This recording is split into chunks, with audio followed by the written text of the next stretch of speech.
A fines de diciembre de 1923, Orage, recién llegado a Nueva York desde con un tal Dr. Sthoernball, pidió permiso en la librería donde yo trabajaba para dar una charla sobre las ideas de Gurdjieff y su instituto.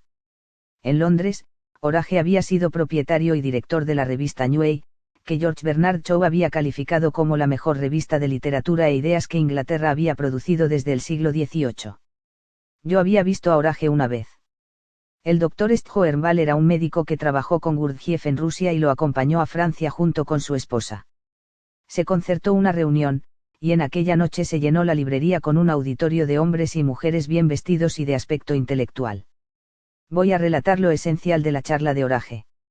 Es clara y concisa, y sirve de base para lo que sigue en este diario. El Instituto para el Desarrollo Armónico del Hombre, dijo Orage, que se basa en el sistema de Gurdjieff, es en realidad una continuación de la sociedad llamada Los Buscadores de la Verdad, fundada en 1895 por un grupo de médicos, arqueólogos, científicos, sacerdotes, pintores, etc., cuya meta era colaborar en el estudio de los así llamados fenómenos sobrenaturales, y en la cual cada uno de sus miembros tenía interés desde su punto de vista particular. Los miembros de esta sociedad realizaron expediciones a Persia, Afganistán, Turquestán, Tíbet, India y otros países, para investigar documentos antiguos y todo tipo de fenómenos. Hubo grandes dificultades y algunos perdieron la vida accidentalmente, otros, de muerte natural, y algunos simplemente abandonaron la búsqueda. Finalmente, con un reducido número de supervivientes, el señor Gurdjieff llegó a Rusia en 1913. Su primera parada fue en Tayikistán. Desde allí prosiguieron a Moscú, con la idea de organizar y poner en uso la enorme cantidad de material que habían recogido. En Moscú el señor Gurdjieff dio una serie de charlas, que llegó a interesar a un buen número de grupo de científicos, músicos, médicos, ingenieros y escritores. Se hicieron los arreglos para establecer un instituto con el propósito de formar alumnos. Pero el estallido de la Primera Guerra Mundial, seguido por la Revolución de 1917, hizo imposible la continuación del trabajo allí. El señor Gurdjieff decidió abandonar Rusia. Él y un grupo de alumnos emprendieron un viaje peligroso y difícil, a través de las montañas hasta Tbilisi, y allí realizó su proyecto de fundar el Instituto para el Desarrollo Armónico del Hombre. Más alumnos se incorporaron. Posteriormente creyó necesario trasladarse a Constantinopla, donde, después de muchas dificultades, continuó el trabajo del instituto. Con el paso del tiempo el señor Gurdjieff llegó a la conclusión de que Europa sería un lugar más apropiado para su meta. Fueron a Alemania por poco tiempo y finalmente llegaron a París. Allí se realizó una demostración de movimientos y danzas sagradas, pero, aunque asistieron muchos franceses, pocos se interesaron. Después de mucho buscar una sede permanente, se encontró y, en 1922 donde se estableció el instituto. En este momento surgieron preguntas. Después de responderlas, Orage continuó, los alumnos se dividen en dos categorías, la de aquellos que se interesan principalmente en la teoría del sistema, y la de los que no solo se interesan en la teoría, sino que también desean trabajar y ser formados en el método. El sistema se basa en las conclusiones siguientes: la vida en nuestro tiempo ha llegado a ser tan compleja que el hombre se ha desviado de su tipo original, es decir, un tipo que debió ser dependiente de su entorno, el país donde nació, el ambiente de crianza y la cultura en la que fue educado. Estas condiciones deberían haberle trazado al hombre su camino de desarrollo e indicarle el tipo normal que debería haber alcanzado. Pero nuestra civilización, con sus medios casi ilimitados para influenciar a un hombre, le ha hecho casi imposible vivir en las condiciones que habrían sido normales para él. Mientras que la civilización ha abierto para el hombre nuevos horizontes en el conocimiento y en la ciencia y elevó su nivel de vida, ampliando así su percepción del mundo, en vez de promoverlo a un nivel general más elevado, solo ha desarrollado ciertas facultades en detrimento de otras y algunas las ha destruido por completo. Nuestra civilización ha despojado al hombre de las cualidades naturales y esenciales de su tipo heredado, pero no le ha dado lo que necesitaba para el desarrollo armónico de un nuevo tipo, de manera que la civilización, en vez de producir una individualidad completa adaptada a la naturaleza y al entorno donde se encuentra los que en realidad fueron responsables de su creación, ha producido un ser fuera de su elemento, incapaz de vivir una vida plena, y al mismo tiempo extraño a esa vida interior que por derecho debería ser suya. Es con respecto a esto que el sistema psicológico del señor Gurdjieff se pronuncia.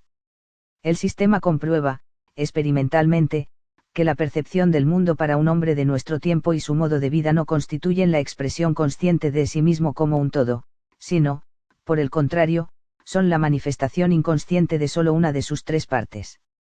Desde este ángulo, nuestra vida psíquica, como percibimos el mundo y expresamos nuestra percepción de él, no es un todo que actúa como un recipiente de nuestras percepciones y una fuente de nuestras expresiones. Por el contrario, está dividida en tres entidades separadas, que casi no tienen nada en común, y que son diferentes en substancia y en función. Estas tres partes separadas y totalmente distintas, fuentes de la vida intelectual, emocional e instintivo-motriz del hombre, tomada cada una en el sentido de la totalidad de funciones propias de ella, son llamadas en el sistema de Gurdjieff, centro intelectual, centro instintivo-motor y centro emocional. Cada percepción y expresión verdaderamente conscientes de un hombre debe ser el resultado de un trabajo simultáneo y coordinado de los tres centros, cada uno de los cuales tiene que desempeñar su papel en la tarea conjunta, es decir, debe aportar su cuota de asociaciones. Una percepción completa en cada caso particular solo es posible si los tres centros trabajan juntos.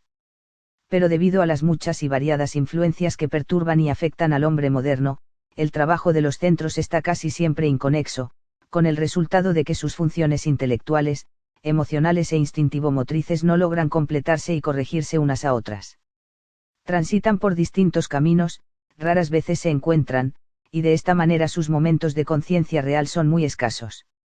Los tres centros no coordinan por la siguiente razón: existen, por decirlo así, tres hombres diferentes en un solo individuo, el primer hombre solo piensa, el segundo solo siente y el tercero vive solo por sus instintos y funciones motrices. Tenemos entonces, podría decirse, un hombre lógico, un hombre emocional y un hombre físico. Tres en uno que nunca se entienden entre sí, no solo eso, sino que consciente, y hasta inconscientemente, interfieren unos con otros, en sus planes, intenciones y trabajo, y sin embargo, cada uno de ellos, en el momento en que actúa, habla con autoridad, y dice yo.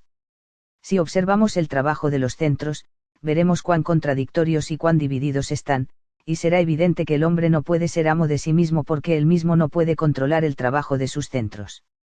Ni siquiera sabe cuál de sus centros será el próximo que empiece a funcionar.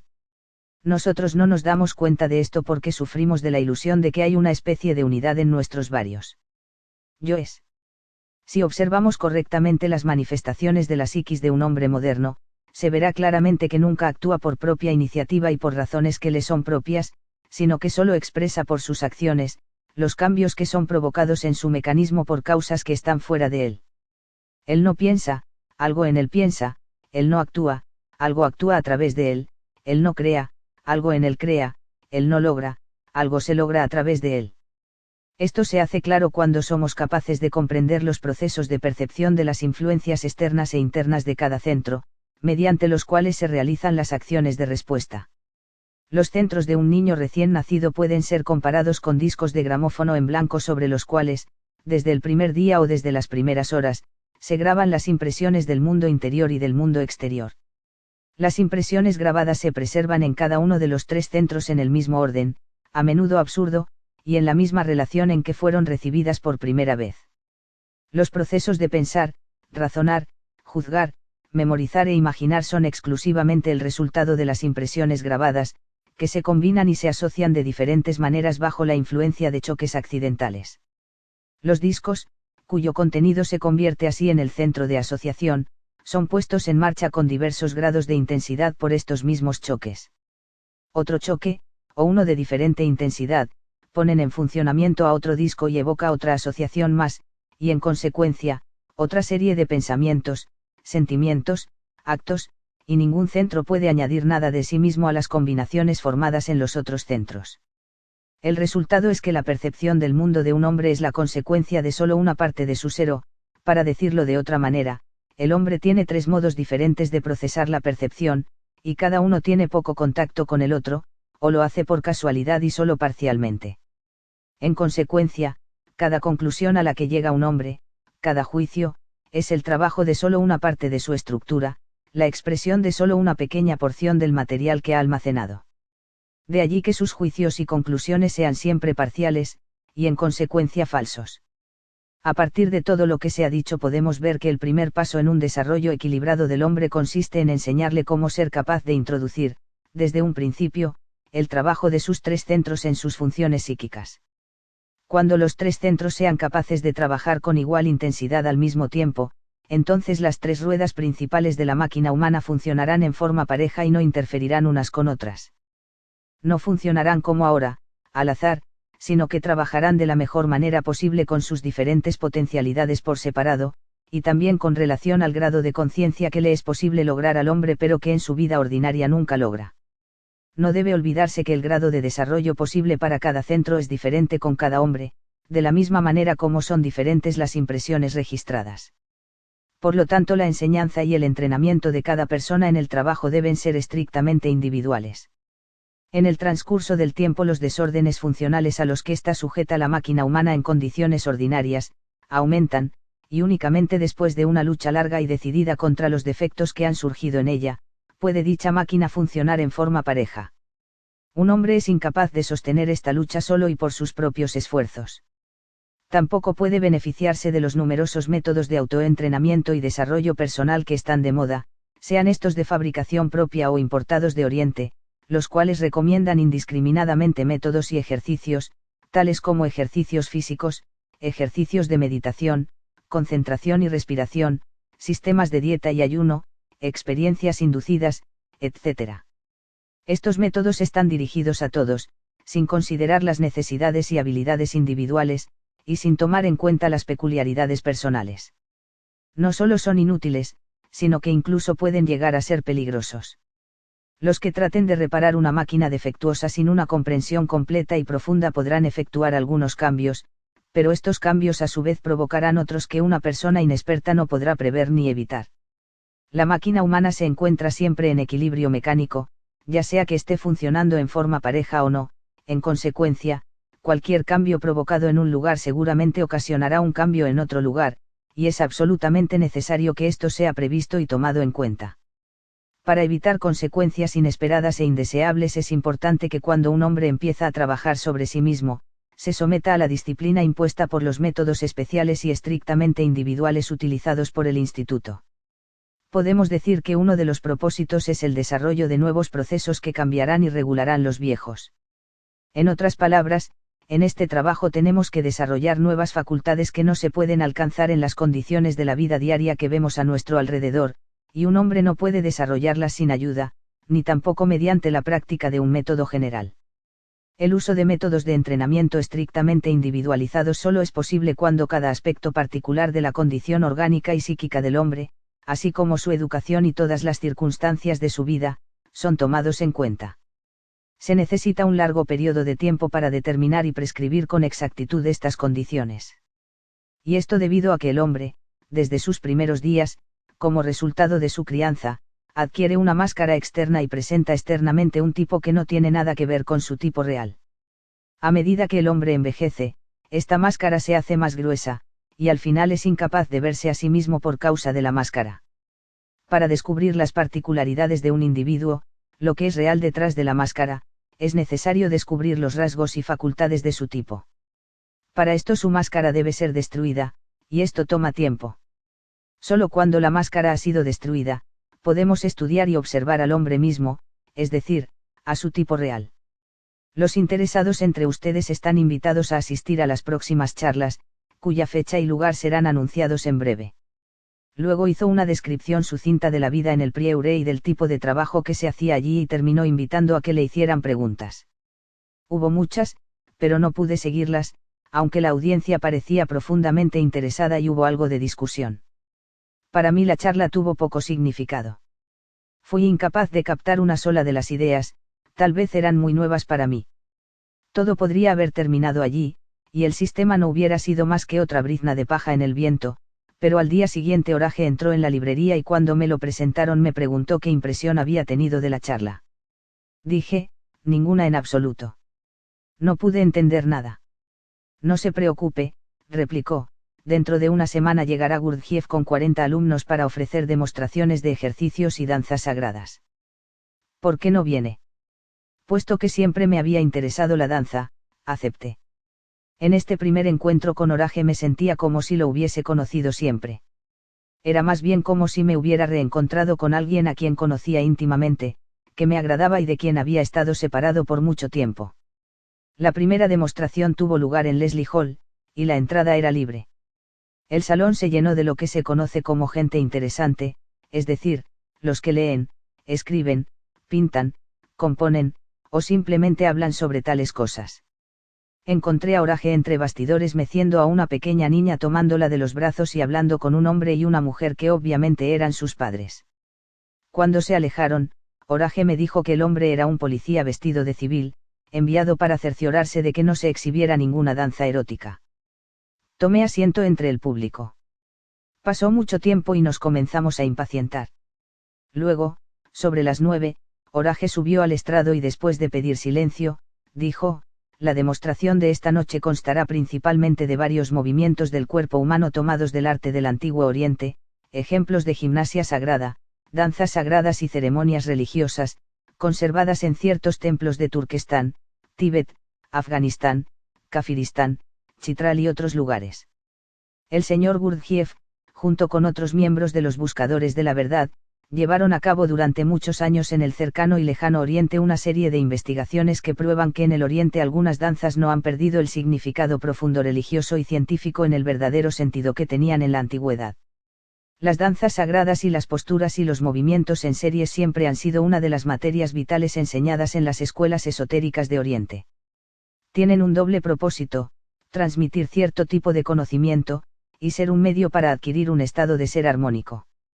Los límites últimos de resistencia de quien los ejecuta se alcanzan mediante la combinación de movimientos no naturales e inhabituales y al hacerlo se obtiene una nueva calidad de sensación, una nueva calidad de concentración y atención y una nueva dirección de la mente, todo con vistas a una meta definida. La danza aún tiene un sentido muy diferente en el Oriente que le damos en Occidente. En la antigüedad la danza era una rama del arte verdadero, y servía los propósitos de la religión y de un conocimiento más elevado. Una persona que se especializaba en un tema comunicaba su conocimiento a través de obras de arte, especialmente danzas, al igual que nosotros difundimos el conocimiento por medio de libros.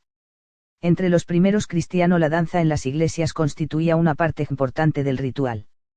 La antigua danza sagrada no es solo un medio para lograr una experiencia estética, sino un libro, por decirlo así, o una escritura, que contiene un fragmento definido de conocimiento.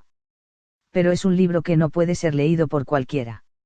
Un estudio detallado de las danzas sagradas, y de posturas y movimientos especiales, realizado a lo largo de los años, ha probado la importancia que tienen en el trabajo para el desarrollo armónico del hombre, el desarrollo paralelo de todos sus poderes, una de las metas principales del señor Gurdjieff.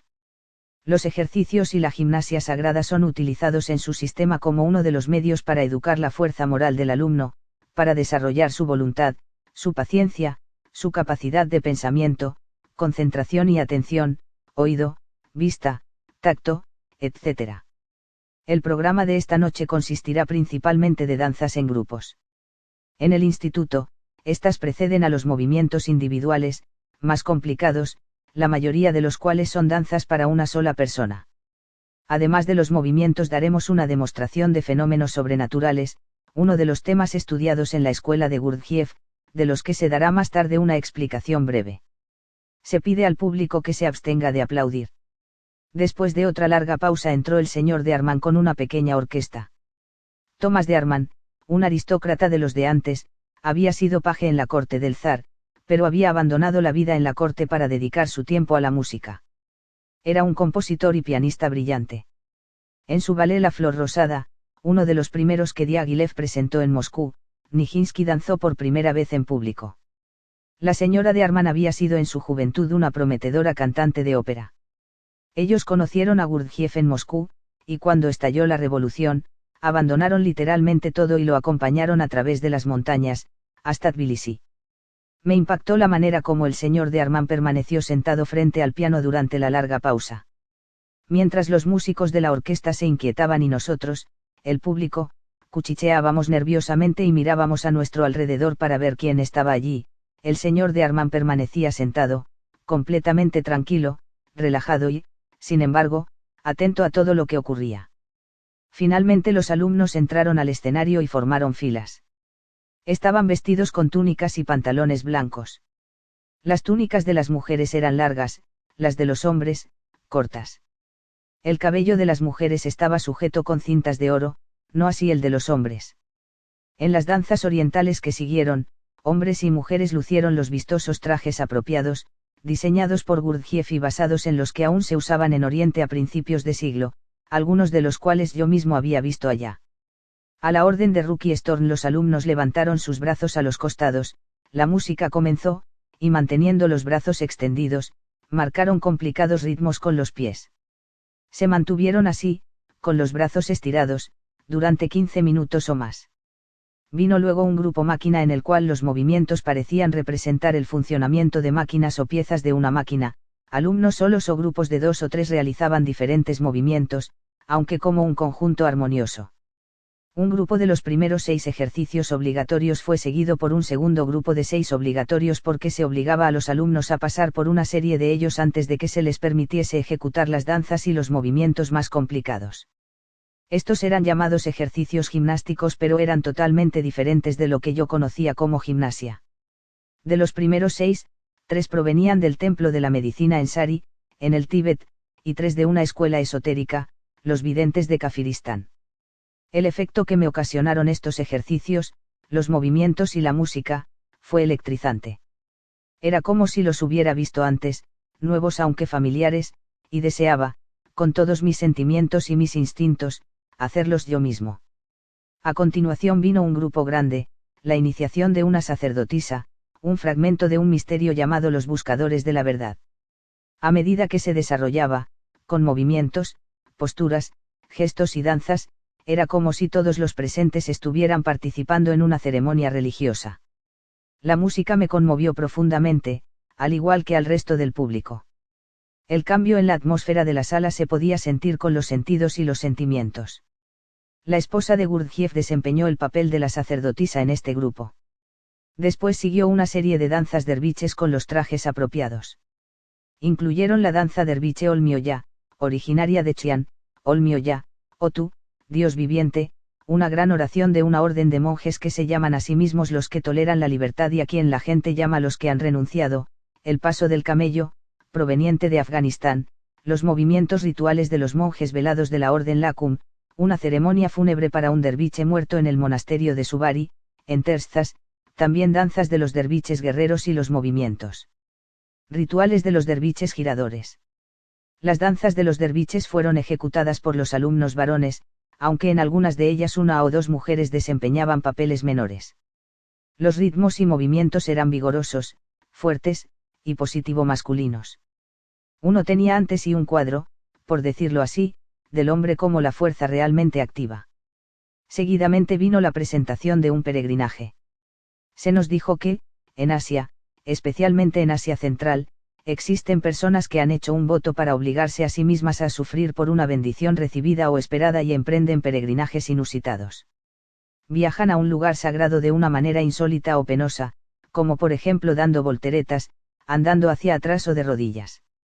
Les mostraremos una forma de peregrinación que es común en el Cáucaso y en Turquestán. Se llama midiendo el camino por medio de la propia talla. El camino es a veces muy largo, hasta 1300 kilómetros. El peregrino va desde su casa hacia el lugar sagrado en medio de cualquier clima, quizá cargando un bulto de 45 kilogramos, y a menudo llevando algún objeto frágil, una ofrenda para el santuario. Aunque tal peregrinaje con frecuencia produce heridas que, según las ideas occidentales, deberían ocasionar un envenenamiento de la sangre, los observadores nunca descubrieron caso alguno en el que las heridas no se hayan curado al día siguiente. 2 o 3 alumnos subieron al estrado y se pusieron de rodillas, luego se acostaron boca abajo con los brazos estirados. Después arrastraron sus piernas debajo de ellos y se pusieron de pie en el lugar que habían tocado antes con los dedos de las manos, repitiendo estos movimientos alrededor del escenario. Se dice que Rabia, la famosa santa sufí, que aunque era una mujer, era la corona de los hombres, peregrinó de esta manera desde su casa hasta la Meca, una distancia de varios centenares de kilómetros. La pitia era un fragmento de una ceremonia realizada en los santuarios de Udarika en Chitral. Fue descrita como el sueño magnético de la sacerdotisa que, en la víspera del Año Nuevo, predice los acontecimientos que los miembros del santuario presenciarán durante el año venidero. Se decía que las danzas de mujeres eran ejercicios preparatorios para las novicias de varios conventos y algunos movimientos pertenecientes a su ritual. Yo había visto algo similar en el norte de la India y en China, pero nunca había visto nada comparable con la belleza, la gracia y el encanto de estas, ni en Oriente ni en Occidente. Tenían nombres como, el ganso sagrado, los amores perdidos, la oración, el vals, y así sucesivamente. Mientras las danzas de los derviches habían expresado las cualidades activas de hombría y masculinidad, las danzas de las mujeres expresaban las cualidades pasivas de la feminidad, ternura y delicadeza.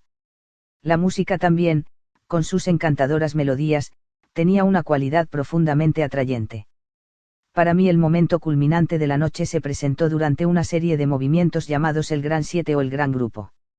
Este provenía de una orden religiosa asentada cerca del monte Ararat, los Aisores, una secta cristiana con matices de sufismo. La serie de movimientos se basaba en un símbolo muy antiguo, el eneagrama, construido matemáticamente como los movimientos de la Orden de los Esenios Puros, fundada cientos de años antes de Cristo. Durante toda la noche, pensamientos y emociones habían surgido en mí, recordándome por asociación experiencias emocionales vividas de danzas de hombres y mujeres que había presenciado en la India y en China, del canto increíblemente dulce de mujeres en los templos, de los tambores, del Taj Mahal, la Esfinge, las pirámides, las imágenes de Buda, el canto de los coros y el resonar de órganos en viejas catedrales durante la Pascua, todo lo que más profundamente me había conmovido en la religión. La música y el arte, despertaba gradualmente. Luego, la música del gran grupo empezó en un compás lento y solemne, casi como una advertencia. A medida que procedía, ascendiendo y descendiendo en olas de sonido, una sensación de alegría invadió mis sentimientos, al mismo tiempo, mi mente estaba fija en los complicados movimientos de los alumnos.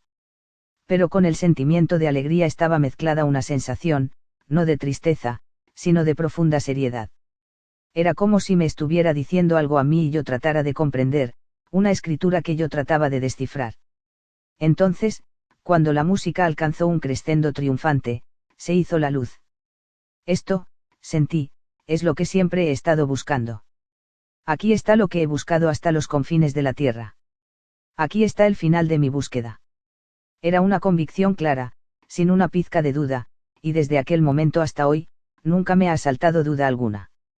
Durante el intervalo, después del gran grupo, no tenía ganas de hablar.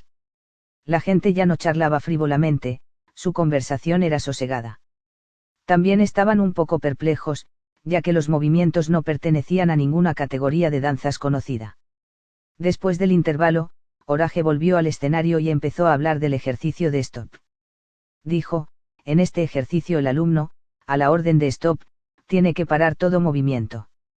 La orden puede ser dada en cualquier sitio, en cualquier momento.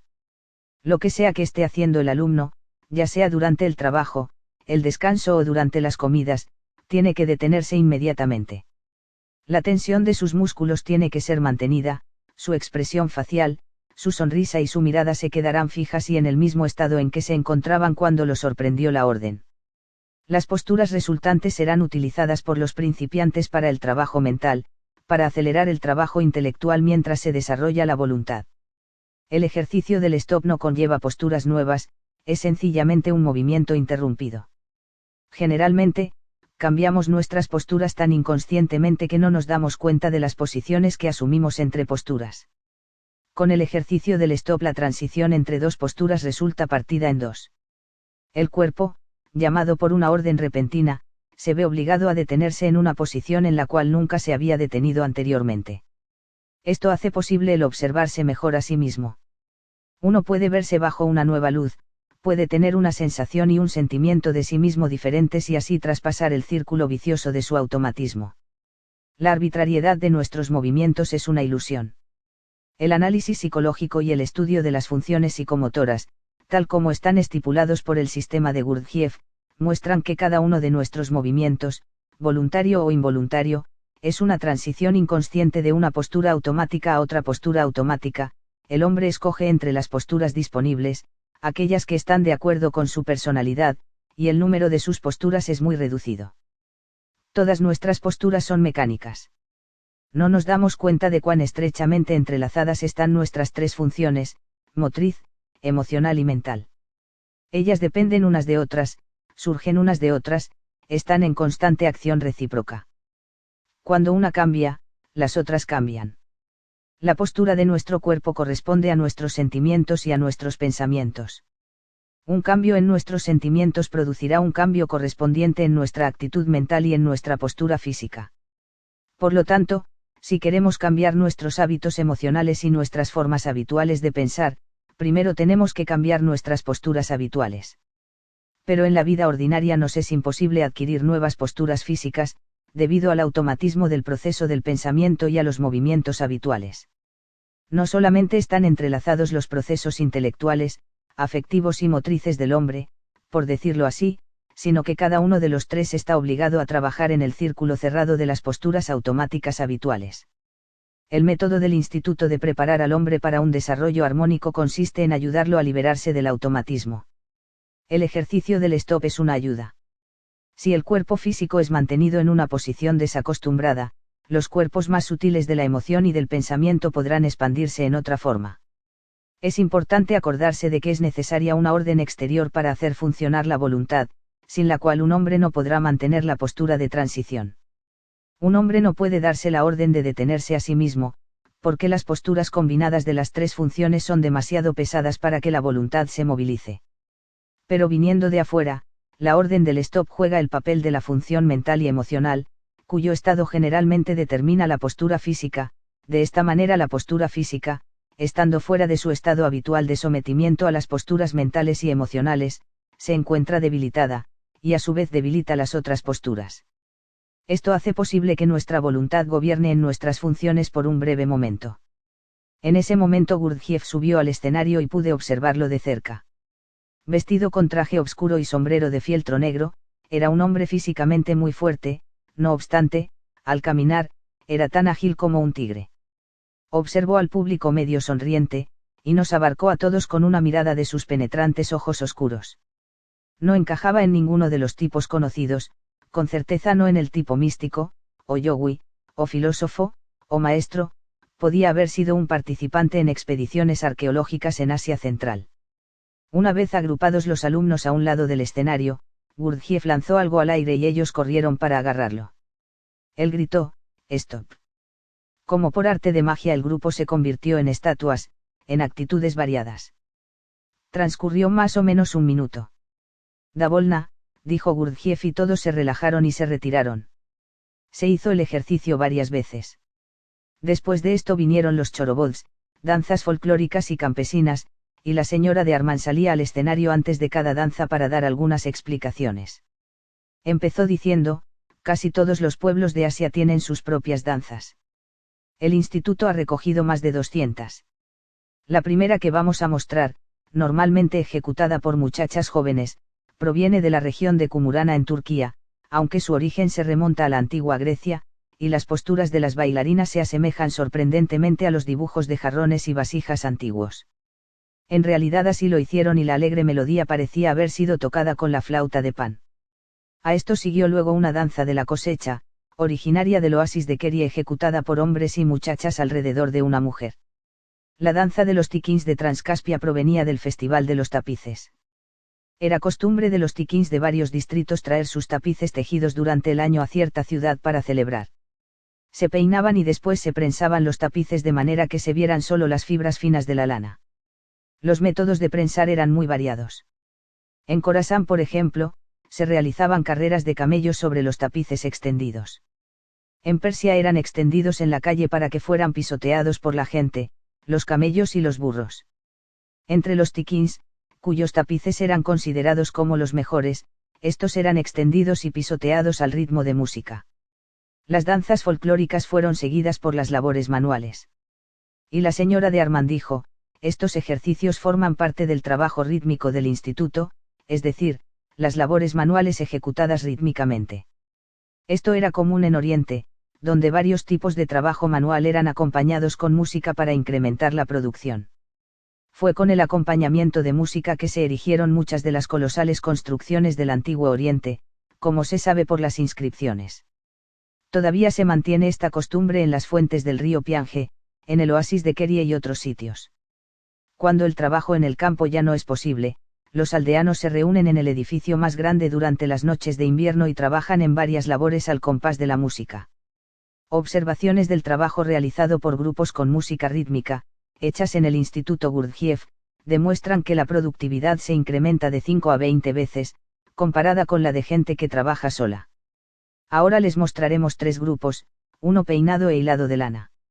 2 manufactura de zapatos y tejido de medias de punto. 3 tejido de tapices.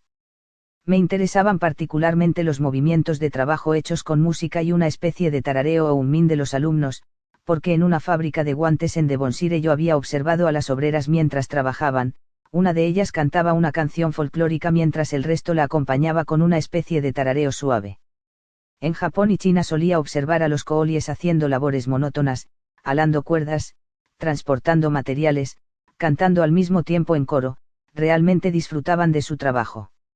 Y no pude evitar la comparación con la manera como trabajaba yo en Nueva Zelanda, semana tras semana, abriendo huecos para postes y otras faenas ingratas, mientras me aburría increíblemente.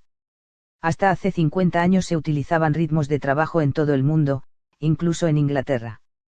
Los barcos de vapor acabaron con los cantos. En Alemania, antes de la Primera Guerra Mundial, se utilizó música en las fábricas, y en Inglaterra se intentó con música de radio. Pero en ningún caso llegó a incrementarse la producción, faltaba el ritmo. En la fábrica de mi padre se hacía el trabajo a mano, y cuando las obreras empezaban a cantar juntas, espontáneamente se trabajaba más y mejor. Todo esto, ahora parece haber desaparecido con la planificación y el automatismo. El ritmo humano en el trabajo, que es una cosa instintiva y emocional, ha sido suplantado por el ritmo no humano de la máquina y la correa transportadora. Una profunda necesidad instintiva ha quedado insatisfecha y esto conduce a un fuerte apetito por lo anormal e incluso por el crimen.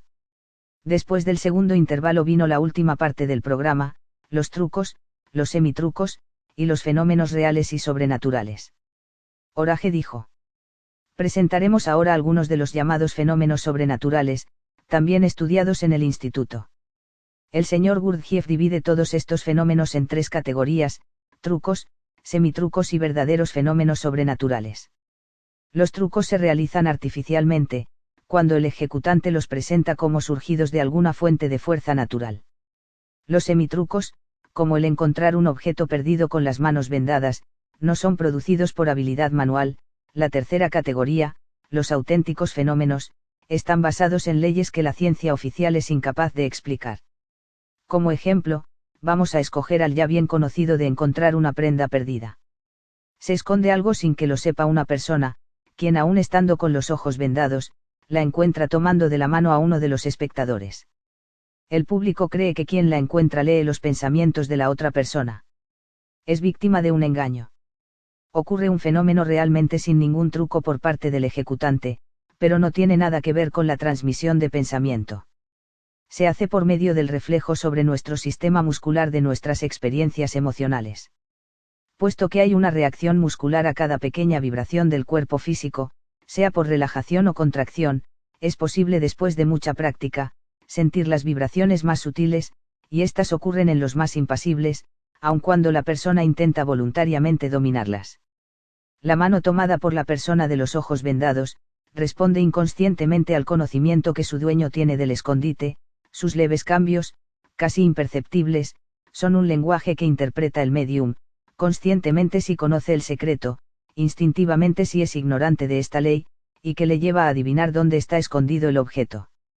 A los fenómenos similares, producidos por leyes diferentes de aquellas a las cuales se les atribuyen y que al mismo tiempo no son artificiales en su esencia, Gurdjieff los llama semitrucos. La tercera clase de fenómenos está compuesta por aquellos que tienen como base de su manifestación leyes que no tienen explicación de la ciencia oficial, auténticos fenómenos sobrenaturales. Esto no tiene relación alguna con el espiritismo, fantasmas, etc. Es un experimento sobre la reacción de una fuerza inferior bajo el impacto de una fuerza superior, o la reacción de alumnos de un nivel más bajo a algo que es emitido por un nivel más alto. El estudio de esta clase de fenómenos está organizado muy seriamente en el instituto y plenamente de acuerdo con los métodos de la ciencia occidental. No todos los miembros o alumnos son admitidos. Se requieren 3 condiciones. La primera es un conocimiento amplio y profundo de alguna rama especial, la segunda es una mente por naturaleza perseverante y escéptica, y la tercera y más importante, es la certeza preliminar necesaria en la confiabilidad futura del alumno para garantizar que él no abusará del conocimiento adquirido para fines egoístas. Respecto a los trucos, su estudio está considerado como necesario a la vez para los futuros investigadores de fenómenos genuinos, y para cada uno de los alumnos del instituto. Este conocimiento no solo liberará a un hombre de muchas supersticiones, sino que también introducirá en él una capacidad para la observación crítica, indispensable para el estudio de fenómenos auténticos, que requieren de una actitud perfectamente imparcial y un razonamiento libre de prejuicios. Entre los alumnos presentes, algunos han trabajado desde hace mucho tiempo y ya están familiarizados con estos fenómenos. Hay también alumnos jóvenes que están lejos de entenderlos. Sin embargo, todos participan en los experimentos. Esta noche los fenómenos serán presentados como si todos fueran auténticos, aunque en realidad habrá de los 3 tipos: trucos, semitrucos y fenómenos sobrenaturales auténticos. Pero dejaremos su clasificación al criterio del público. El primero, continuó Orage, es un ejercicio de memorización, de recordar palabras. Algunos de los alumnos se acercarán ahora a ustedes y recogerán palabras, que pueden ser en cualquier idioma. Aunque podemos recordar y repetir hasta 400 palabras en una reunión, para no cansar al público tomaremos solo 40. Esto es suficiente para dar una idea de la posibilidad de desarrollar la memoria en muy corto tiempo. Hay que señalar que en el sistema de Gurdjieff la enseñanza es raras veces directa, casi siempre es indirecta. Hay que tener presente que todos los ejercicios están diseñados para desarrollar la rapidez de la mente y de la atención, que a su vez tienen como meta principal el desarrollo armonioso del alumno. Ningún ejercicio especial es dado para el desarrollo de la memoria, se obtienen los resultados por medio del trabajo general y ejercicios que ayudan al desarrollo del hombre en su totalidad. Unas 40 palabras fueron recogidas entre el público y leídas una vez en el escenario a los alumnos, quienes entonces empezaron a repetirlas, y en la medida en que yo pude entender, la mayoría de ellos las repitieron correctamente, aunque muchas de las palabras eran muy extrañas. Entonces la señora de Armand, que estaba sentada en el público, dijo: ahora, si el público me da algunos números, yo los transmitiré por sugestión a los alumnos. A continuación, se puso frente a los alumnos, que estaban en el escenario, y en pocos minutos ellos empezaron a repetir los números que le habían dado. Ella continuó: el siguiente ejercicio consistirá en la transmisión de nombres o formas de objetos a distancia, mediante representación. Pedimos a los espectadores que enseñen o nombren a la alumna que está sentada en el público, algún objeto que tengan consigo. Su nombre o forma será adivinado a continuación por los alumnos en el escenario. Yo tenía en la cadena de mi reloj una piedra verde, pequeña y rara, llamada Tiki, que había adquirido en Nueva Zelanda. Se la enseñé y los alumnos la describieron en forma adecuada. Cuando esto terminó, el señor de Armand dijo: ahora pido a los espectadores sugerir a la misma alumna el nombre de cualquier ópera que haya existido en cualquier país del mundo. Ella me lo transmitirá y yo tocaré un trozo. Mientras tanto ruego al público de la primera fila que guarde silencio. Entonces tocó trozos de numerosas óperas, algunas de las cuales yo nunca había oído. Durante todo este tiempo, la atención del público estuvo concentrada en el escenario. Estaba completamente embelesado. Entonces el señor de Salzman se presentó con un caballete y hojas grandes de papel blanco y la señora de Armand se sentó otra vez en el público. Orage dijo: pedimos al público que sugiera, de la misma manera, a la alumna sentada entre ustedes, cualquier criatura, desde el microbio más pequeño hasta la bestia más grande, existente o prehistórica, de agua, tierra o aire. Ella lo transmitirá al artista en el escenario y él lo dibujará. Entonces el señor de Salzman dibujó los animales, etc., con rapidez y exactitud sorprendentes. Así, después de casi 4 horas, llegó a su fin la demostración de aquella noche. Los trucos y semitrucos me tenían completamente confuso. Como espectáculo eran mucho más difíciles que otros que había visto realizar a profesionales. Podía haber pensado que los alumnos habían pasado por cursos de magia, pero me sentí un poco aliviado y algo asombrado al ver entre los alumnos a dos que como yo habían sido socios del Club 1917, en Londres. De todos modos parecía magia, y como descubriría más tarde, era magia, pero magia auténtica. Mientras nos levantábamos para salir me acordé de que no hubo demostración alguna de fenómenos auténticos, y me pregunté por qué. No fue sino mucho más adelante, después de mucho estudio, cuando me di cuenta de que ciertamente hubo una demostración concreta de fenómenos auténticos. Durante los días siguientes no pude pensar en otra cosa sino en las danzas y la música, y estaba algo turbado por el sentimiento de haber encontrado aquello que había buscado durante tanto tiempo.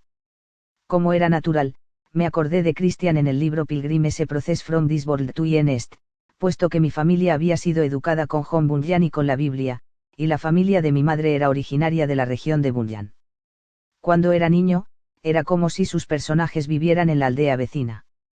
Conocía el libro casi de memoria y, reflexionando, me vino a la mente el siguiente pasaje: entonces en mi sueño, que el camino por donde Christian tenía que ir estaba cercado, a ambos lados, por una pared y esa pared se llamaba salvación. Así que el agobiado Christian subió corriendo este camino, no sin gran dificultad debido a la carga en sus espaldas. Corrió así hasta que llegó a un lugar algo empinado en donde había una cruz, y un poco más abajo, al fondo, un sepulcro. Así en mi sueño, justo al llegar a la cruz, la carga se soltó de sus hombros, y rodando fue a dar a la fosa del sepulcro, donde cayó y no la volví a ver más. Entonces Christian, lleno de liviandad y gozo, exclamó con alegre corazón: Él me ha dado descanso con sus penas, y con su muerte me ha dado la vida. Por algunos instantes se quedó como estático, al ver el gran beneficio que la cruz le había hecho, miraba a uno y a otro lado, lleno de asombro, hasta que ya su corazón rompió en abundantes lágrimas. Yo había llegado al final de mi búsqueda. Sí, pero el peregrinaje apenas comenzaba. Durante día y medio, los periódicos neoyorquinos concedieron mucho espacio a la demostración. Uno de los periódicos dominicales sensacionalistas le dedicó 2 páginas con fotos y epígrafes fantasiosos. Una de las reseñas se titulaba «El gran armonizador afina». Otra, dando una supuesta descripción de la vida en el Prieuré, contaba cómo los alumnos se reunían en el jardín central a la medianoche para bailar una danza salvaje, y en el momento culminante, el propio Gurdjieff aparecía entre ellos gritando: «Bailen. Bailen. Bailen por la libertad». Siempre hay periodistas que arrastrarán las ideas más nobles por el fango para proporcionar sensaciones fuertes al lector dominical.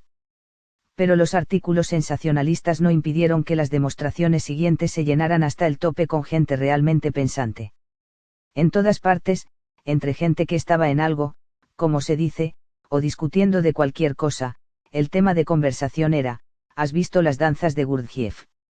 Algunos decían que los alumnos estaban hipnotizados, otros, que estaban intimidados porque nunca sonreían, otros se quejaban porque no podían hacer que las danzas encajaran en una categoría para poder etiquetarlas y escribir artículos sobre ellas o sobre el sistema.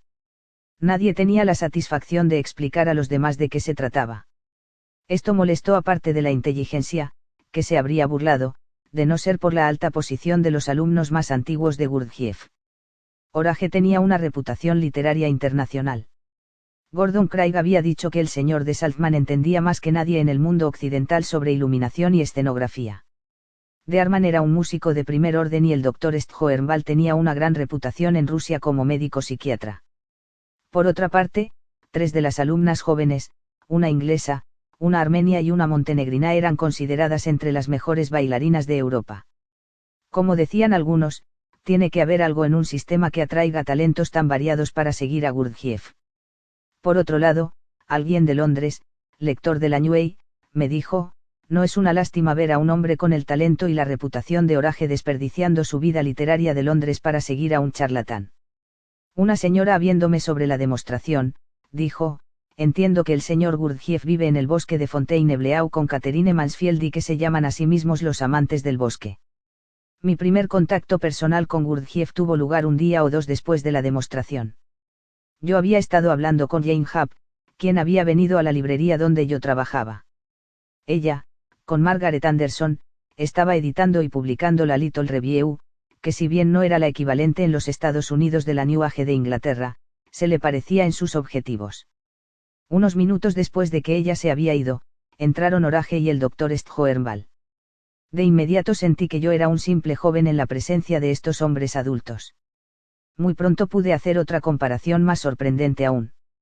Llegó Gurdjieff, muy impresionantemente vestido con un abrigo negro con cuello de astracán y llevando un gorro de astracán. Con un guiño en sus ojos, empezó a bromear con los otros. Entonces, dio una vuelta alrededor y lo encontré parado a mi lado. Levanté la mirada y me impresionó la expresión de sus ojos, su profundidad de entendimiento y compasión. Irradiaba un enorme poder y ser como jamás, en todos mis viajes, había encontrado en otro hombre, y tuve la sensación de que, comparados con él, tanto el doctor Stjoernval como Orage parecían jóvenes al lado de un adulto. Me sentí algo incómodo y, según mi costumbre, intenté entablar conversación. Tomando un ejemplar del Tertium Organum de Ouspensky, que en vano había intentado leer, le pregunté: ¿ha leído usted esto, señor Gurdjieff? Hizo un gesto con la mano y dijo: muy difícil. Pensé que quería decir que era difícil para él. Entonces le dije: señor Gurdjieff, si tiene usted sitio, me gustaría ir a trabajar en su instituto. Él respondió: sitio de sobra. Pero también necesario pensar en la vida. Muchos jóvenes en el instituto estudian para la vida. Uno será ingeniero. Él estudia para conseguir un papel. Muy necesario en la vida tener papel. Me midió con una mirada como un joven inmerso en sueños, sueños de pensamientos, sueños de sentimientos, sueños de mujeres, un joven al cual la idea de vivir en una comunidad, relevado de toda responsabilidad, le parecía muy deseable, al menos a una parte de mí. Esta fue la única ocasión en que intenté hablar de libros con Gurdjieff. Estaba desilusionado de que solo uno de mis amigos, entre los intelectuales de Crotón, hubiera mostrado interés en las ideas del instituto. La excepción era Boardman Robinson, el artista. La izquierda era vagamente hostil. Pero la izquierda se opone siempre a las ideas que tienen como meta cambiar el estado interior del hombre. Ellos quieren cambiar condiciones exteriores, resultados. Cambien la forma de gobierno y todo irá bien. Lo mejor está aún por venir. La felicidad, para ellos, está en el futuro. Pero como dice Pope, la esperanza brota eterna en el pecho del hombre. El hombre nunca es, pero siempre será bendecido. Hablo de esto porque hasta este momento había vivido entre la inteligencia, creyendo lo que ellos creían, y estaba en camino de ser un intelectual fosilizado, identificado con ideas gastadas. Casi todas las noches Gurdjieff se reunía con grupos. No daba conferencias de la forma corriente, sino charlas informales que consistían sobre todo en preguntas y respuestas. Una vez, durante una reunión en el apartamento de Jane Hub, me era difícil mantener mi atención sobre la charla, se me desviaba continuamente hacia una joven atractiva sentada cerca de mí, y me sobresalté cuando Gurdjieff, respondiendo a alguien, empezó a hablar sobre el sueño y la atención. Señalándome, dijo: este joven, por ejemplo, no tiene ninguna atención, está más de 3/4 partes dormido. Me desperté de mis sueños y empecé a darme cuenta. Alguien preguntó: ¿cómo podemos adquirir atención? Él dijo: no intentaré, excepto en algunas ocasiones, reproducir su inglés chapurreado. En general, poca gente tiene atención. Es posible dividir la atención en 2 o 3 partes. En este trabajo hay que intentar adquirir atención. Solo cuando se ha adquirido atención se puede empezar a observarse a sí mismo y a conocerse a sí mismo. Hay que empezar con cosas pequeñas. ¿Con qué cosas pequeñas podemos empezar? Gurdjieff. Usted tiene movimientos nerviosos e inquietos que hacen pensar que es un bobo y no tiene autoridad sobre sí mismo. Lo primero es ver estos movimientos y detenerlos. Si trabaja en grupo, se le puede ayudar, e incluso su familia puede ayudarle. Entonces podrá detener estos movimientos inquietos. Haga de esto su meta y después tal vez pueda adquirir atención. Esto es un ejemplo del hacer. Todo el mundo, cuando empieza en este trabajo, desea hacer cosas grandes. Si empieza con cosas grandes, nunca hará nada. Empiece primero con cosas pequeñas. Si desea interpretar música y comienza a tocar sin tener práctica, nunca va a poder tocar verdaderas melodías, y aquellas que toque harán sufrir a la gente, por lo cual lo odiarán. Ocurre igual con las cosas psicológicas. Para lograr algo real es necesaria mucha práctica y mucho trabajo. Primero empiece por hacer cosas pequeñas. Si al principio tiene como meta cosas grandes, nunca hará nada ni será nada. Y sus acciones irritarán a la gente y serán la causa de que lo odien. A mediados de enero de 1924, durante una reunión en el estudio O'Neill, llegué y encontré cierto número de personas ya sentadas. Era gente de dinero e interesada en el arte contemporáneo, la música y las ideas. La reunión había sido pautada para las 9, pero eran casi las 10 cuando apareció Gurdjieff. Vino desde otra habitación, vestido con un traje gris, un par de zapatillas viejas y con una gran papa asada en la mano. Todo el mundo se quedó helado y en silencio. Se sentó en el borde de la plataforma, de cara a nosotros, y empezó a comer. Parecía estar desempeñando un papel, el de un caballero benevolente y de mediana edad en una fiesta. Hizo un chiste y la atmósfera más bien tensa desapareció en una carcajada. Después de algunos comentarios, cambió su expresión y dijo, quizás alguien tiene pregunta. La primera fue, ¿podría usted explicar la ley de 3? Gurdjieff dijo, tome una cosa simple, el pan. Tiene harina, tiene agua. Los mezcla. Una tercera cosa es necesaria, calor, entonces tiene pan. Así en todo. 3 fuerzas, 3 principios son necesarios. Entonces tiene resultado. Otro dijo, parece una pregunta más bien tonta, pero ¿cuál diría usted que es la diferencia entre los hombres y las mujeres? Gurdjieff. En general los hombres tienen la mente más desarrollada, las mujeres, el sentimiento más desarrollado. Los hombres son lógicos, las mujeres no son lógicas. Los hombres deben aprender a sentir más, las mujeres a pensar más. Es necesario pensar, sentir y tener la sensación de una cosa antes de que pueda llegar a ser real para uno. Acerca del tener la sensación, usted no sabe lo que es tener la sensación. A menudo confunde el tener la sensación con el sentimiento, y el sentimiento con el tener la sensación. Tiene que saber cuándo está pensando, cuándo está sintiendo y cuándo está teniendo la sensación. Los 3 procesos son necesarios y hace falta mucho trabajo para entenderlo. Pregunta, ¿qué es el sufrimiento? No hablo de dolor físico, sino del sufrimiento que pesa sobre los sentimientos y sobre la mente. Quizás me refiero al sufrimiento emocional y mental, cuando muchas veces no tiene razón aparente. Gurdjieff.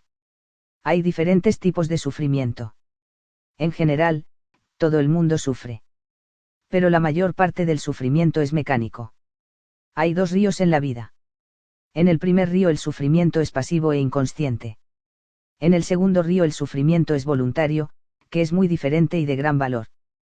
Todo sufrimiento tiene causa y consecuencia. La mayor parte de su sufrimiento ahora tiene causa y consecuencia. La causa de la mayor parte de su sufrimiento ahora son sus callos o el que alguien se los pise. Para llegar al segundo río hay que dejar todo atrás. Pregunta, ¿puede usted decirnos qué lugar tiene el amor en su sistema? Gurdjieff, el amor ordinario va con el odio. Amo esto, odio aquello. Hoy te amo, la semana que viene, o la hora siguiente, o el minuto siguiente, te odio. Aquel que realmente ama, puede ser. Aquel que puede ser, puede hacer. Aquel que puede hacer, es. Para saber del amor real hay que olvidar todo sobre el amor y buscar una dirección. Tal como somos no podemos amar. Amamos porque algo dentro de nosotros mismos se combina con las emanaciones de otro. Con esto empiezan las asociaciones agradables, quizás por emanaciones químico-físicas del centro instintivo, emocional o intelectual. También puede ser por influencias del aspecto exterior, o por sentimientos, yo te amo porque tú me amas a mí, o porque no me amas, por sugerencias de otras personas, por un sentido de superioridad, por piedad y por muchas otras razones, subjetivas y egoístas. Nos dejamos influenciar. Proyectamos nuestros sentimientos en otras personas. La ira engendra ira. Recibimos lo que damos. Todo atrae o repele. Hay el amor del sexo, que ordinariamente se conoce como amor entre hombres y mujeres. Cuando esto desaparece, un hombre y una mujer ya no se aman. Hay amor del sentimiento, que evoca lo opuesto y hace sufrir a la gente. Más tarde hablaremos del amor consciente. En respuesta a otra pregunta dijo, toda vida necesita amor. Las vacas dan más leche, las gallinas más huevos, cuando sus dueños las aman. Diferentes personas al sembrar, obtienen diferentes resultados. Un hombre fuerte puede marchitar las plantas con odio, e incluso destruir a otras personas. Empieza amando a las plantas y a los animales y entonces quizás aprenderás a amar a la gente. Sí, pero, ¿qué es el amor?, dijo el que preguntaba. Hablamos del amor todo el tiempo, pero cuando me lo pregunto a mí mismo sé que no sé. Quizás el desearle suerte a una persona, el desearle el bien, eso sea amarla. Pero ¿cómo puedo saber yo lo que es bueno para otras personas? Incluso para mis propios hijos. Algunas veces cuando he luchado por algo que yo había pensado que era para su bien, ha resultado no ser bueno. Gurdjieff, cuando sabes que no sabes, eso ya es mucho. Ven a los grupos y más tarde hablaremos sobre esto. Pregunta, ¿por qué es que los hombres son atraídos tantas veces hacia mujeres que les hacen sufrir, y de la misma manera, por supuesto, las mujeres hacia hombres? Gurdjieff, reflexiona sobre lo que dije sobre el amor del sentimiento. Durante las reuniones, siempre experimenté un sentimiento de placer mientras escuchaba a Gurdjieff y sentía que ya estaba en el camino y era capaz de hacer, y que de ahí en adelante yo sería muy diferente. Pero al día siguiente caía otra vez en los mismos hábitos. Sabía en mi esencia que lo que él decía era la verdad que yo esperaba oír desde hacía tanto tiempo. Pero por mí mismo, en mi vida, empecé a tener cierta idea de la dificultad de hacer cualquier cosa. Aunque sentía que era la verdad, yo no comprendía. Hablé con Orage sobre la dificultad que tenía en recordar lo que se decía en las reuniones y sobre la dificultad de hacer cualquier cosa. Él me dijo, para ti todavía no ha llegado la hora de hacer. Es necesario ponderar todo lo que dice Gurdjieff, aprender y prepararte. Le pregunté, ¿qué es ponderar? Respondió, desde un punto de vista, es pensar con la parte intelectual de cada centro, mental, emocional y motor.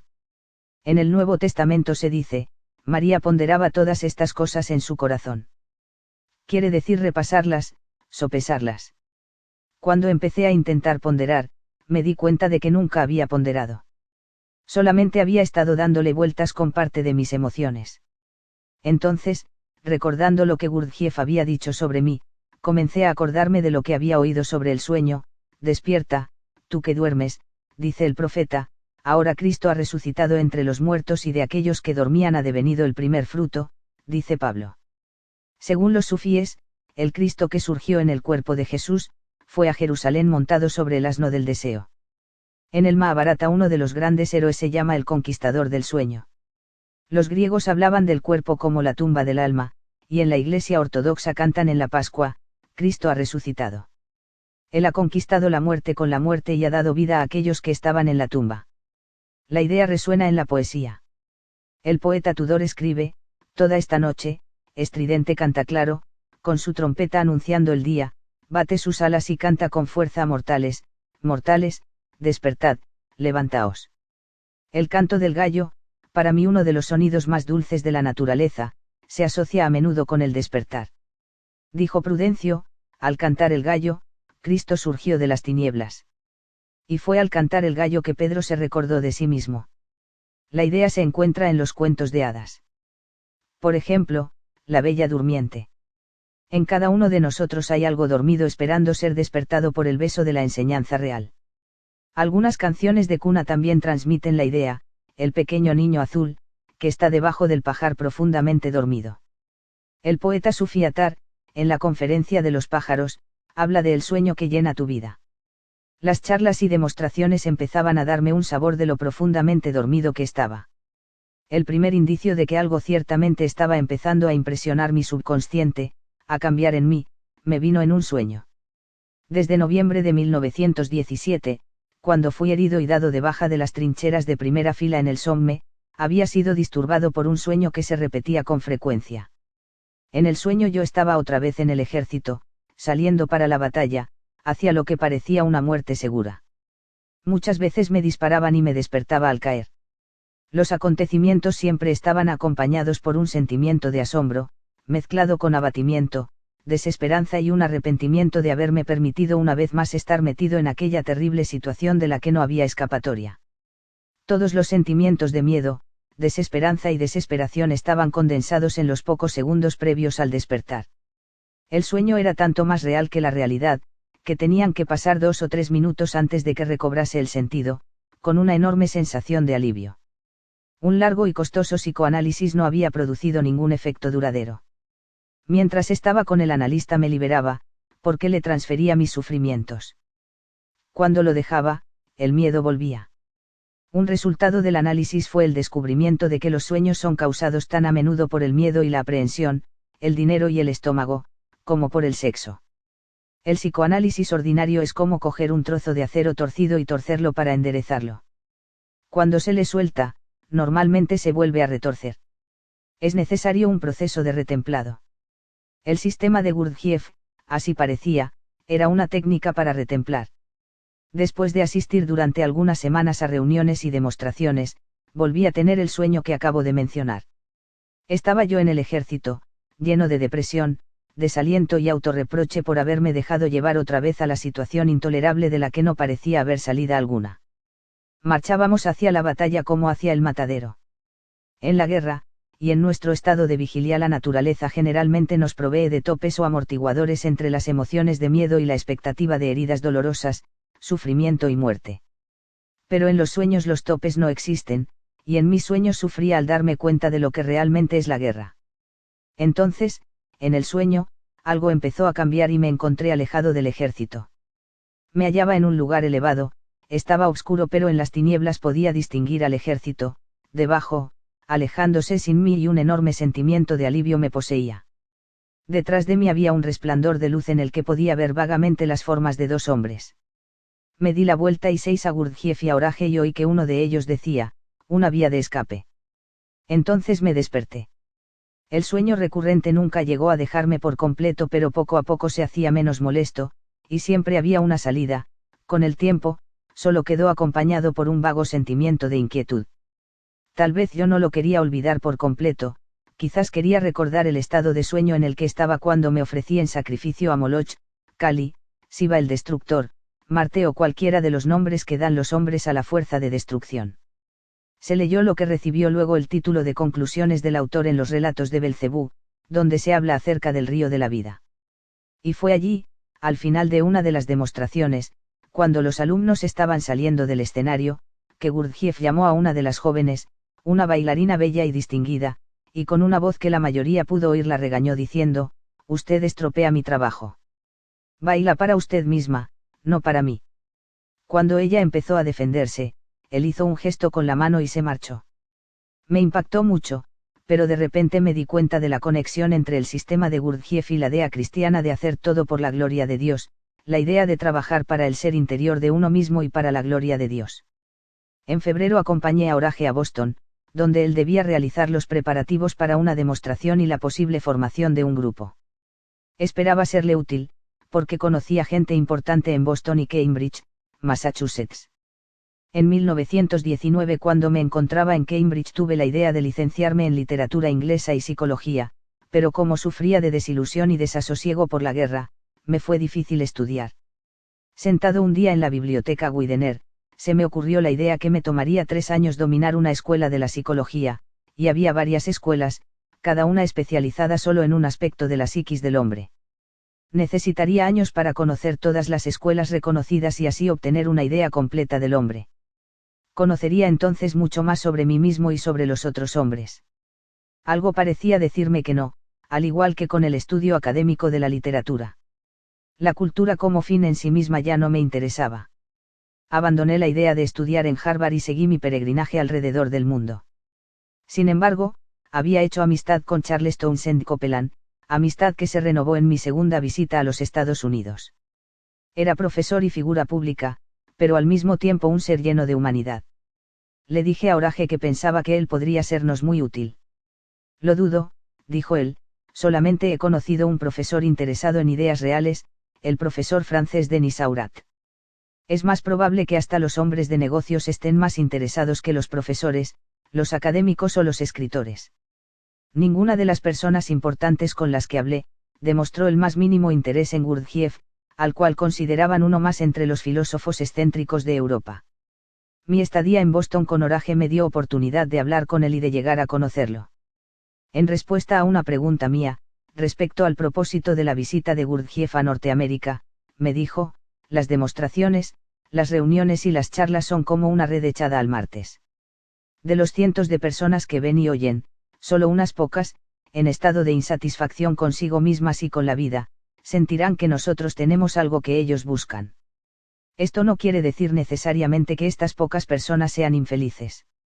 Puede ser que estén llevando una vida activa, sean ricos y de buena posición, pero sentirán que hay algo más que el círculo de la existencia ordinaria. En otras palabras, hay ciertas personas que poseen un centro magnético, o el germen de uno.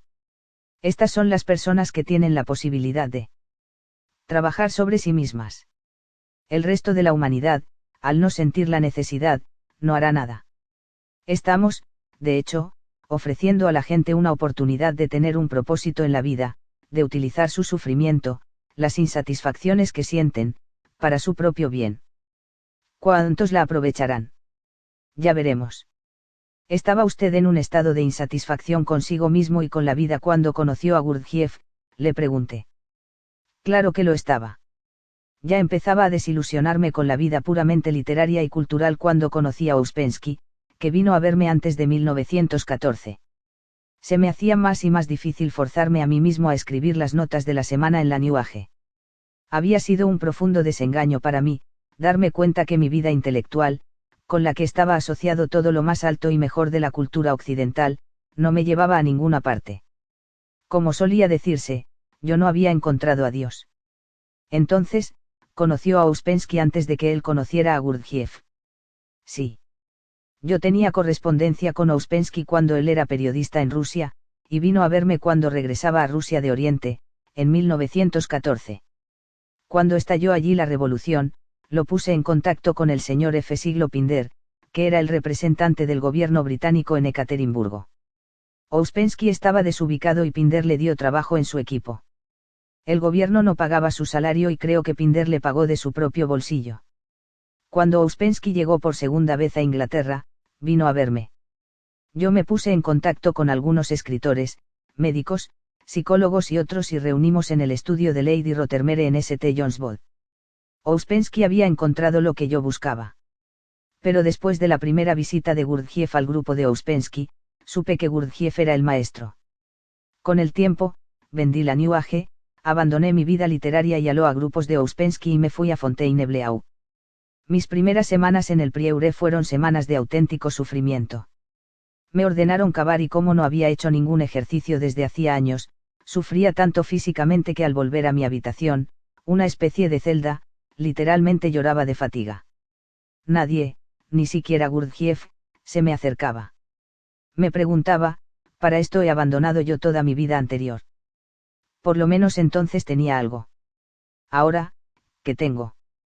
Cuando estaba verdaderamente hundido en la desesperación, sintiendo que no podría seguir adelante, me comprometí a hacer un esfuerzo especial y justamente entonces algo cambió en mí. Pronto empecé a disfrutar del trabajo duro y después de una semana Gurdjieff se me acercó y me dijo, ahora, Orage, pienso que he acabado suficiente. Vámonos a tomar un café. Desde aquel momento empezaron a cambiar las cosas. Esta fue mi primera iniciación. Lo anterior había quedado atrás. Así que Orage, mediante su revista, New Age, había sido el centro de lo mejor en todas las ramas del pensamiento contemporáneo de aquel periodo. Para esa revista, hombres como Chesterton, Belloc, Chow, Wells y Arnold Bennett con gusto escribían sin cobrar, y de él T. Siglo Eliot había dicho que era el mejor crítico literario de su tiempo. Me enteré por Orage de que Gurdjieff, durante su última visita a Ouspensky en Londres, había llevado consigo a F. Siglo Pinder como intérprete. Ouspensky no estaba de acuerdo con algunas de las interpretaciones de Pinder, pero Gurdjieff insistió.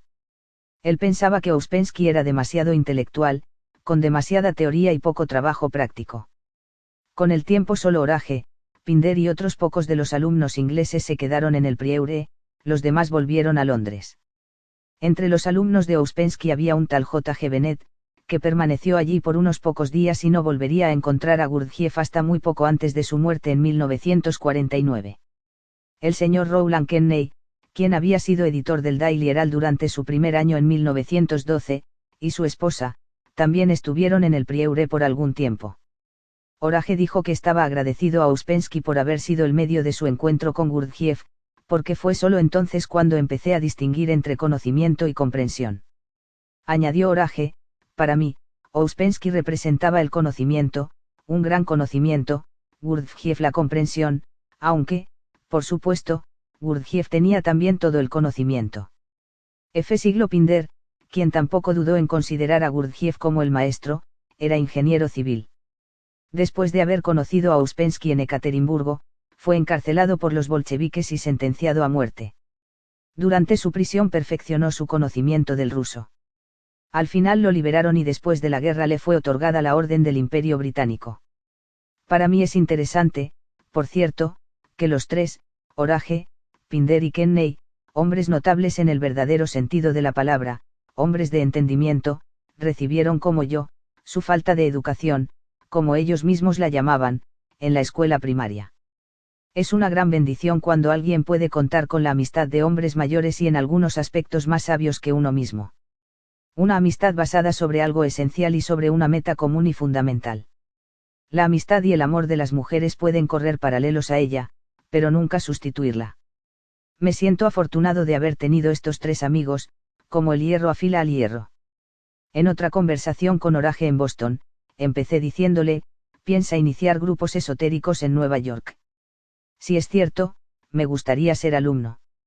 No, me respondió, esotéricos no, ni siquiera mesotéricos. Estos están muy lejos de nosotros. Si podemos empezar un grupo exterior, exotérico, ya es bastante.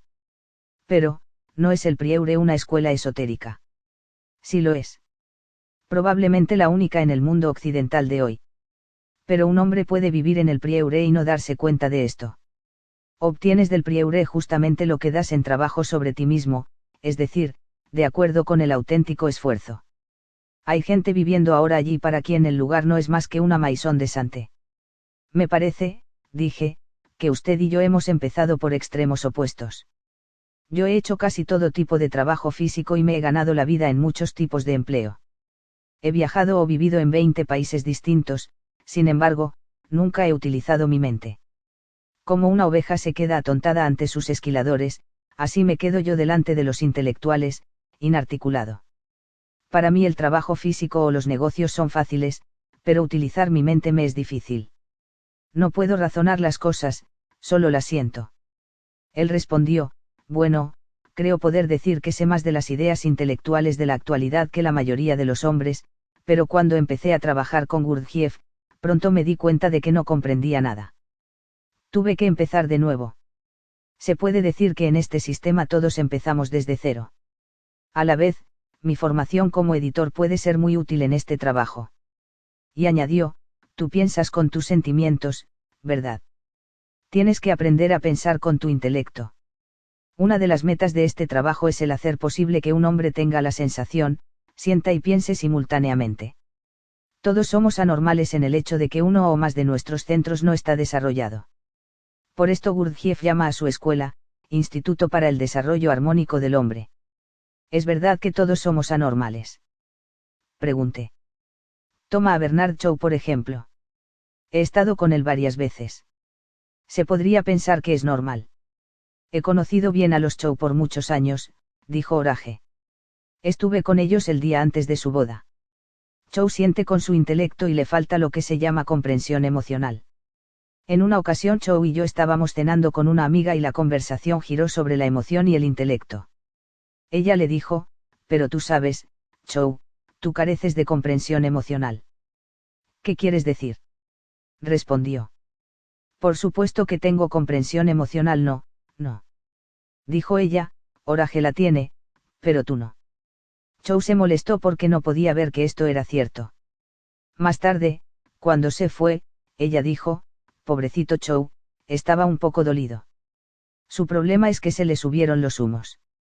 Estoy desilusionado, dije, de que ninguno de mis amigos de Cambridge o de Boston estén interesados en las ideas de Gurdjieff ni en la demostración de las danzas.